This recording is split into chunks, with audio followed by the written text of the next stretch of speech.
जय हिंद दोस्तों, युग चरण चैनल में आपका हार्दिक स्वागत है। मैं कैप्टन जेएस भदौरिया आज बात करूंगा फौज के मान सम्मान और स्वाभिमान की, और जिसको चोट पहुंचा रही है आपकी स्टेट पुलिस। हाँ जी दोस्तों, एक नहीं, दो नहीं, चार चार, पांच हादसे, वो भी सिर्फ 2 और 3 महीने में। उस तरह से मारा है जिस तरह एक दुश्मन को, हम भी फौजी आदमी हैं, टेररिस्ट को उस तरह से पनिश नहीं करते हैं जिस तरह से इन लोगों ने मुझे लेकर आकर दौड़ कर मुझे मारा है। गाली गलौज करने लगे। मेरे हम इंडियन आर्मी पेशेंस कुछ है क्या? दादागिरी है? के एक सर्विंग सोल्जर को पकड़ के वस्त्र करके उसको डंडों से खूब पिटाई करी। उस पुलिस कर्मी उससे दोहराते हैं, पुलिस भारतीय सेना की बाप है। इंडियन आर्मी के पुलिस वहां पहुंची और मेजर को अपनी हस्बैंड को गाड़ी में उठा के ले गए कि ये क्राइम ब्रांच से है। उसने मुझे धक्का मार दिया। मेरा हस्बैंड मुझे बोल रहा था मुझे बचाओ, मुझे बचाओ। पुलिस वालों की मेजरगिरी और फौजगिरी तेरे अंदर। मैंने उनसे वापस रिक्वेस्ट किया और बोला कि आप एक आर्मी ऑफिसर को नहीं डाल सकते कस्टडी में। आर्मी कमांडर साहब ने इसको बहुत सीरियसली लिया है। अभी आपको रिसेंटली हादसे से पहले मैं आप बात करूंगा कि क्यों पुलिस आखिर फौज के पीछे पड़ी है, क्यों पुलिस वाला कहता है कि मैं फौजियों का बाप हूं। हां जी दोस्तों, ऐसे फौजी जो सेना के अधिकारी हैं उनके कॉलर पकड़ता है एक पुलिस कांस्टेबल, आखिर क्यों?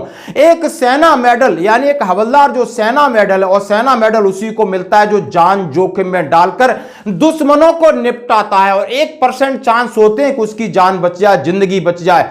और ये सम्मान, ये वीरता पुरस्कार उसको दिया जाता है, और पुलिस उसको नंगा करके मारती है, वो भी आपके देश में।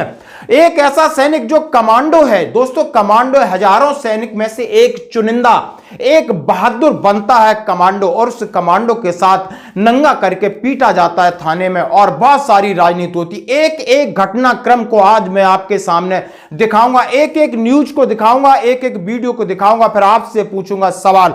हाँ जी दोस्तों, और मैं बात करूंगा एक कमांडो के बाद एक सेना के कैप्टन, ब्रिगेडियर की बच्ची को पुलिस इस तरह प्रताड़ना करती है और उसके साथ मॉलेस्टेट करने की कोशिश करती है। आखिर क्या है? न तो आप सेना के अधिकारी को छोड़ रहे हैं, न सेना मेडल वाला हो, कमांडो हो या लेडीज हो, आपको परवाह नहीं। सिर्फ आपको परवाह है तो अपनी परवाह है, और सामने वाले को आप धूल में मिलाने की कोशिश करते हो। और वो सैनिक जो प्राणों का सर्वोच्च बलिदान देकर इस देश की रक्षा करता है, देश के मान सम्मान स्वाभिमान की रक्षा करता है, यानी हमारे अरबों जितने जनता है उनकी सेवा करता है, और तभी उनके दिल पे वो राज करता है। लेकिन पुलिस के दिल पे हम क्यों राज नहीं कर पाते हैं? दोस्तों, मैं आपसे बात करूंगा, यदि आप बुद्धिजीवी हैं, यदि आप नेता हैं, अभिनेता हैं, या आप वकील हैं, आप लॉयर हैं, जज हैं, सबके सामने मैं ये वीडियो रख रहा हूं, और आपको इस वीडियो को पूरा देखना होगा, क्योंकि मैं आज रूबरू हूं युग चरण चैनल से। और युग चरण चैनल देश या विदेश की खबरें हो, राजनीति हो या खेल,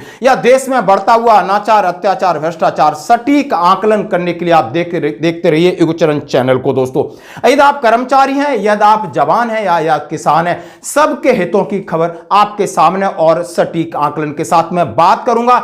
सबसे पहले एक पहला इंसिडेंट बात करूंगा जो कि 12 अगस्त को होता है, दूसरा इंसिडेंट 23 अगस्त को होता है, तीसरा 14 सितंबर को होता है, और अब 2-3 दिन पहले का इंसिडेंट जिसके ऊपर राजनीति हो रही। क्या सीएम योगी जी थाने पर बिल्डोजर चलाएंगे? क्या थानेदारों को सस्पेंड करेंगे? एक सेना मेडल इंदल सिंह जो सेना से सेवारत है, और कसूर क्या है? सबसे बड़ी बात मैं सामने रखूंगा कि सैनिकों का कसूर सिर्फ इतना है कि ऐसा आपने क्यों किया।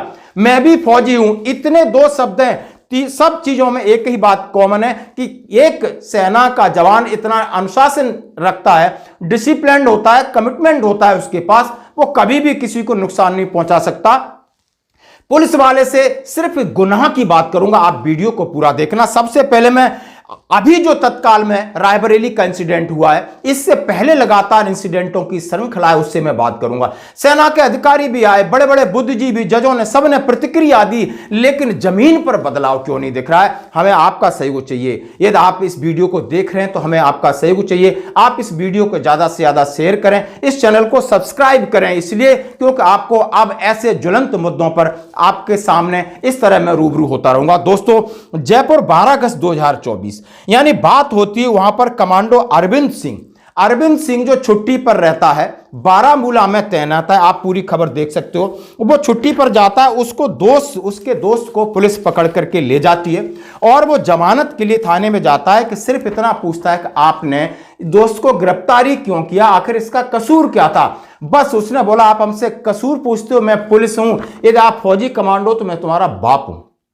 इतनी बड़ी बात होती है और उससे वहां पर सवाल जवाब होते हैं और पुलिस वाले मिलकर उसको नंगा करके मारते हैं, पीटते हैं, यातनाएं देते हैं और उसका वीडियो जरा आप देखिए। पुलिस कर्मी को बुलाया और मुझे निमस्कार करके पहले मेरे कपड़े उतरवाए और फिर कच्चे में ले जाकर के मेरे को उन्होंने रिमांड रूम में ले गए और 40 मिनट तक मेरे साथ रिमांड रूम किया। और उसके बाद मेरे को इंडियन आर्मी के प्रति गाली गलौज करने लगे, मेरे को आपत्तिजनक वर्ड बुलवाने लगे सबके सामने कच्चे में ही। फिर मेरे को हवालात में डाल दिया उन्होंने। शाम को 5:30 बजे मेरी जमानत हुई थी और मेरे को आपत्तिजनक वर्ड बोले थे कि तेरे से जो कर लेना, हम इंडियन आर्मी के बाप हैं, आपत्तिजनक मेरे से वर्डिंग करने लगे। उसके बाद फिर राजनीति शुरू होती है और उसके बीच में आते हैं सैनिक कल्याण मंत्री जो सेना के कर्नल हैं राज्यवर्धन सिंह राठौर, जाकर के इस मामले को संज्ञान में लेते हैं। उन्होंने राजस्थान, आपको बेसिक प्रोटोकॉल का पता नहीं, अपने ही राज्य की पुलिस पर भड़के मंत्री राज्यवर्धन सिंह राठौर, उन्होंने कहा है कि उन्होंने अफसरों को लताड़ा। उन्होंने कहा एक दिन पहले फौजी के साथ पुलिस कर्मियों की ओर से दुर्व्यवहार और मारपीट की बात सामने आई है। आर्मी पर्सन के साथ मारपीट को लेकर मंत्री जी ने पहले डीजीपी पुलिस कमिश्नर से भी बात किया और जाकर थाने में पहुंचे। थाने के चैम्बर में जाकर सबकी इन्होंने क्लास ली। कोई पेशेंस कुछ है, कुछ जनता की सेवा मन में है या दादागिरी है? Why do you put such people in front of me? मैं आपको फोन करा, मैंने कहा बड़े आराम से कुछ निकल दिए। I know he wants to contest. उसको गाली दी या नहीं दी, कहा भाड़ में जाए, उसको गाली दी नहीं दी। इसको नंगा करके पुलिस सेना में सर्विंग सोल्जर को नंगा करके आपने डंडे मारे या नहीं मारे? बताइए। मेरे संज्ञान में आया जहां एक भारतीय सैनिक को जो सर्विंग सोल्जर है, कश्मीर के अंदर जो सर्विस कर रहा है, वो यहाँ जयपुर में किसी कारण आता है तो उसको पकड़ के, एक सर्विंग सोल्जर को पकड़ के पुलिस के कुछ कर्मियों ने निर्वस्त्र करके उसको डंडों से खूब पिटाई करी उसकी, और फिर निर्वस्त्र करके लोगों के बीच में बिठाकर कुछ पुलिस कर्मी उससे दोहराते हैं कि पुलिस भारतीय सेना की बाप है। पहले उन्होंने उनके बात करने के तरीके पे सवाल खड़े किए, खड़े होने के तरीके पे सवाल किया, क्या बेसिक प्रोटोकॉल नहीं पता जो कुछ सेना की खूबसूरती होती है यानी। और उन्होंने कहा कि आखिर उसका कसूर क्या था कमांडो का, क्या पुलिस वाले से इतना पूछना, वो जमानत के लिए गया तो ये गुनाह है क्या? पुलिस इस तरह बात कर सकती है कि मैं तुम्हारी बाप हूं? सारे सवाल होते हैं और ये मामला आप तूल पकड़ जाता है। और उसके बाद कमांडो अपना वीडियो जारी करता है कि ये सैनिकों के मान सम्मान और आत्मसम्मान के लिए मेरा शरीर था, मैंने मार खा ली, कोई बात नहीं, लेकिन अब किसी और सैनिक के साथ ऐसा ना हो, इसलिए पूरे देश में ये मामला जाना चाहिए। आप इसका वीडियो देख सकते हो। लेकिन मामला कुछ नहीं हुआ, किसी का तबादला हुआ, कोई छोटा मोटा ट्रांसफर हो गया होगा, इससे ज्यादा कुछ नहीं हुआ, बात वहीं दब जाती है। और ये सारे फुटेज मैं आपके सामने पेश कर रहा हूं तथ्यों के साथ। अब मैं दूसरी बात कहता हूं, इसके बाद सीधा मामला आता है ग्वालियर का। हाँ जी दोस्तों, ग्वालियर के अंदर एक सेना का मेजर आशीष चौहान छुट्टी आता है, अपनी बीवी के साथ मार्केट जाता है। वहां पर एक गाड़ी ओवरटेक करके उसको टच करके जाती है। गाड़ी वाले को कुछ कहने के लिए आगे बढ़ता है, वहां ट्रैफिक पुलिसकर्मी को बात करता है कि आपने इस गाड़ी को क्यों छोड़ दिया। इतनी सी बात है कि पुलिसकर्मी जाकर के कंट्रोल रूम से फौज बुला लेता है, पुलिस वालों को बुलाया जाता है और उस मेजर को जबरदस्ती पकड़ लिया जाता है, मोबाइल छीना जाता है, मारपीट की जाती है। यह मामला इतना संज्ञान ले गया कि मामला हाईलाइटेड हुआ। यहां पर सेना के शीर्ष अधिकारियों को सूचित किया गया। ग्वालियर चंबल संभाग के पूर्व सैनिकों का हुजूम जाकर के थाने का घेराव किया और सेना के मेजर को छुड़ाया। उसके बाद फिर जाकर के एक मंत्री प्रद्युम्न सिंह तोमर के घर का घेराव करते हैं। हम भी उसमें उपस्थित थे, सारी बातें कहते, अपनी दलीलें रखते, आखिर उसका कसूर क्या है। सेना का मेजर भी उपस्थित रहता है, पुलिस के भी आला अधिकारी आते हैं, फिर बातचीत में मामला निकलता है, लेकिन सजा किसी को नहीं मिलती, कोई किसी को माफ कर देता है। लेकिन माफ एक चीज नहीं होती कि पुलिस वाले अपनी हरकतों से बाज नहीं आते हैं। इस मामले के भी आज फुटेज देखिए, आप वीडियो देखिए कि आप क्या कर रहे हो। हाँ। आप ट्रैफिक पुलिस वाले आप कर क्या रहे हो? किसको ले गए? किसको ले? मेरे भाई को, आपके major Singh Chauhan, major army में है। मेजर आशीष सिंह चौहान, जिसने हमें गाड़ी को टक्कर मारने की कोशिश की। पुलिस कंट्रोल जो यहाँ पे रहती है उसने उस बंदे से बात करी और वो बंदे गाड़ी निकाल के ले गया। मेरे हस्बैंड को गाड़ी में उठा के ले गए। उन्होंने मुझे क्या बोला, उन्होंने बोला कि ये क्राइम ब्रांच से है। जो स्पॉट पर लोग मौजूद हैं उनका ये कहना है कि इस पूरी घटना को उन्होंने पुलिस वालों की मेजरगिरी और फौजगिरी तेरे अंदर फैल जाएंगे, इस प्रकार का वक्तव्य किया है। बेरे में से पुलिस वाले किसी गुंडों को नहीं मारते हैं, जितना बेरे में से मेरे साहब को मारा गया। आपको दिखा रहे थे चोट अपने, वो चल नहीं पा रहे एक पैर से। तमाम चीजें मैं आपके साथ शेयर कर रहा हूं। क्या ये सही है? क्या सैनिकों के साथ पुलिस का बर्ताव सही है? फिर मैं आपसे कह रहा हूं कि ऐसी चीजों के लिए आप देखते रहिए युग चरण चैनल। प्लीज सब्सक्राइब करें इस चैनल को और अपने दोस्तों के साथ शेयर करें दोस्तों। हाँ जी दोस्तों, यदि आपको कोई राय देनी तो आप कमेंट्स कर सकते हो। मामला इस फौजी का फिर आगे बढ़ता है और तुरंत आप देख सकते हो 14 सितंबर, 23 अगस्त के बाद 14 सितंबर में यह चीज होती है, यह घटना घटती है जाकर के उड़ीसा के अंदर। और उड़ीसा थाने में आर्मी अफसर की मंगेतर के साथ बदसलूकी, एक एक सच को जानिए। यानी भुवनेश्वर के भरतपुर पुलिस स्टेशन में एक सेना अधिकारी और उनकी मंगेतर के साथ कथित तौर पर यौन उत्पीड़न किए जाने के मामले को चौंकाना वाला खुलासा हुआ है। अब मैं आपको बात करूंगा 14 सितंबर की आधी रात में भुवनेश्वर से घर लौट रहे थे आर्मी अफसर, उनकी मंगेतर जो कि ब्रिगेडियर की बेटी हैं।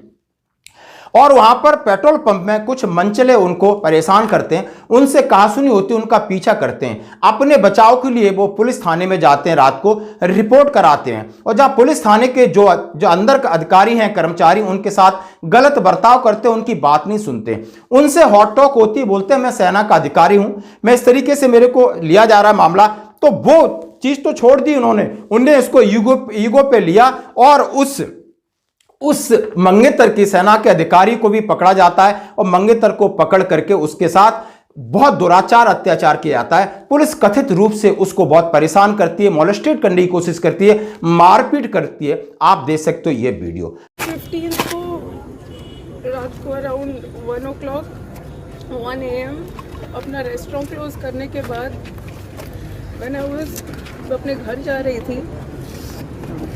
कुछ गाड़ी ने हमारा रास्ता रोका था और हमसे लड़ने की कोशिश की थी। उनसे जैसे भी बचाते हम लोग जब गाड़ी में वापस बैठे और उसका FIR देने भरतपुर पुलिस स्टेशन गए, वहाँ पे एक लेडी कांस्टेबल बैठी हुई थी अपने नाइटी में। उन्होंने पता नहीं क्यों उसको कस्टडी में डाला। फिर मैंने उनसे वापस रिक्वेस्ट किया और बोला कि आप एक आर्मी ऑफिसर को नहीं डाल सकते हैं कस्टडी में, ये अनलॉफुल है, आप नहीं कर सकते ऐसा। तब तक 2 फीमेल ऑफिसर्स ने मेरे बाल पकड़ के जोर से खींच के मुझे मारना पीटना शुरू कर दिया। मैंने उनको रिक्वेस्ट करते रही प्लीज स्टॉप, मत कीजिए ऐसा, मत कीजिए। फिर वो पुलिस स्टेशन के कॉरिडोर से मुझे घसीटते हुए ले जा रहे थे और उस टाइम पे मैं जितना जो उनको फाइट दे पाई, जहाँ उनके हाथ दिखे, एंकल्स दिखे, मैं फाइट बैक करने की कोशिश कर रही थी। उसके बीच में एक लेडी कांस्टेबल ने मेरा गला पकड़ के दबाने की कोशिश की तो मैंने उनका हाथ काटा है। उसके बाद उन्होंने मेरे ही जैकेट से मुझे मेरे पीछे हाथ बांधे और एक लेडी कांस्टेबल के स्कार्फ से मेरे पैर बांध के मुझे रूम में डाल दिया। सब गलत है, इस पे आप एक्शन लीजिए। और उन्होंने बोला कि मैं बात करूंगा और वो एक्शन लेंगे। उसके बाद मैं चीफ जस्टिस साहब के पास गया कटक, और वहाँ जाकर मैंने उनसे और चीफ जस्टिस साहब ने मेरी बात सुनी, मुझे बताया कि आप एक एप्लीकेशन लिख लीजिए मेरे को, ताकि मैं जो भी ये कार्रवाई हुई है इसकी सू मोटो नोटिस लेके और जुडिशियल कार्रवाई करूं। क्योंकि जिस पुलिस स्टेशन में CCTV कैमरा नहीं है और कई जो मिसगिविंग्स हैं, इसके कारण जो भी वारदात हुई है हमारी बच्ची के साथ और ऑफिसर के साथ, ये गलत है। और illegal confinement of officer, army officer without any chargesheet, वो सब गलत है। तो वो मैंने उनको लिख के दे दिया है एप्लीकेशन और उस पर कार्रवाई हो जाएगी। फिर मैं DGP साहब से मिला, उन्होंने बोला कि हमने इनको पोस्ट कर दिया है। तो आई सेड पोस्ट से काम नहीं चलता, आपको उनको सस्पेंड करना पड़ेगा। तो आज सुबह देखा आपने कि वो तीनों जो पुलिस ऑफिशियल्स हैं उनको सस्पेंड कर दिया गया है, लेकिन सस्पेंशन से भी काम नहीं चलेगा। हमने कहा ये तो एक फौरी इलाज की कार्रवाई है, अब आप इसकी इंक्वायरी कीजिए। सो उन्होंने एक इंक्वायरी ऑर्डर कर दिया है। डीजी अरुण बोथरा साहब हैं, वो इंक्वायरी कर रहे हैं। मैंने उनसे मुलाकात की कल, और बोथरा साहब ने मुझे आश्वासन दिया है और यकीन दिलाया है कि मैं निष्पक्ष कार्रवाई करूंगा क्राइम ब्रांच से। फिर उसके बाद बड़ी राजनीति शुरू होती है। सेना के एक, आप समझ सकते हो, जनरल रैंक के अधिकारी बीच में आ जाते हैं। वो मामला संज्ञान में लेते हैं, चीफ जस्टिस के पास जाते हैं और मामला राजनीति में छा जाता है, बड़ा दबाव बनता है और ये मामला आपस में पुलिस वर्सेस फौज बन के रह जाता है और धीरे धीरे मामला ठंडा पड़ता है। अब फिर यानी एक सेना मेडल, हाँ जी दोस्तों, सेना मेडल इंदल सिंह जो कि रिटायरमेंट होके आए थे, उनका बच्चा दुकान पे गया है पटाखा लेने, किसी बच्चों के साथ मारपीट होती है। वो सिर्फ उतना पूछता है, वहां चौकी नजदीक थी कि यहां मारपीट हो रही, मेरे बच्चे को मारा पीटा गया है, आपने कोई मदद नहीं की, आपने मामले को संज्ञान में नहीं लिया। इतनी सी बात पर सेना मेडल वाला पूछ रहा है आपने ऐसा क्यों पूछा, आप होते कौन हो। इसके मामले में उनकी कहासुनी होती है। अब आपको वीडियो दिखाएगा कि उसके साथ क्या हरकत की है। एक्समैन इंदल सिंह, भूतपूर्व सैनिक, जो 1.5 साल पहले पेंशन आ चुका था, लेकिन आज मुझे इतनी आत्मग्लानि है इस सिचुएशन कंडीशन को देखने के बाद, ऐसा लग रहा है कि मैं अपने आप को स्वयं आत्महत्या कर लूं। क्योंकि यहाँ उत्तर प्रदेश में एक हमारे माननीय सीएम जी, मुख्यमंत्री बाबा जिसको कहते हैं, वो प्रदेश को कहाँ पहुँचाने की सोच रख रहे हैं। और आज अगर छोटी सी भी कोई दुर्घटना हो जाए, अगर हम कोई हेल्प प्रशासन से, पुलिस से मांगते हैं, अगर ये बता दें कि हम फौजी हैं, तो इतना गंदा व्यवहार उनके साथ होता है कि मैं उनको शब्दों से बयान नहीं कर सकता हूँ।